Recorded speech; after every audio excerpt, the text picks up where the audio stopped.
Jamani, kwani wanaume wengine wanakuwa waelewi? Wewe unakwambia na mtu wako uelewe makubwa. Somoe, mtu huyo mtu gani? Wewe mtu mzima, mimi siiti Somoe, naitwa Biba Wozo, sio shida zangu nishavuka huko. Sikiliza, huyo mtu wako mtu gani?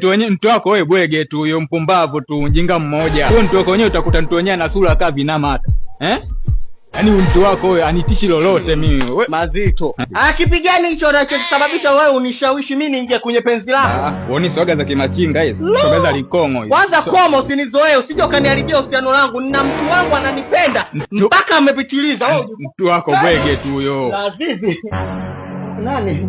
Mume wangu. Sasa ulikuwa na mteja nini? Mteja kuna. Nimepanda. Sasa yule mtu nilimgeza chupa yule. Maana yule mkuja wazazi wako amemchukua. Wamemchukua? Na yule mgeuza kono. Hiyo nimemfungia ndani. Sasa kile chumba asingie mtu, sababu nimeka huko.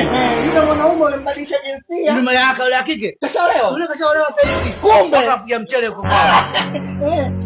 Vipi kijana? Huyu nimemsikia anaongea sana kuna baadhi ya maneno.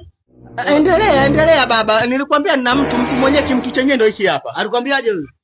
Ananitongoza kinguvu, namwambia nina mahusiano yangu, anasema bwana wewe mtu wako bweje hana lolote. Mimi mpumbavu. Nataka umgeuze kama ule jamaa ulimwamgeuza. Mimi mpumbavu.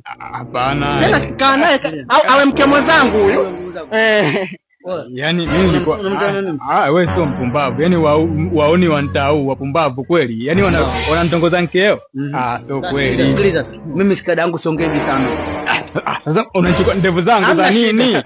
Wakashachukua ndevu zako, wewe uko unaning'ang'ania. Nirudishe ndevu zangu.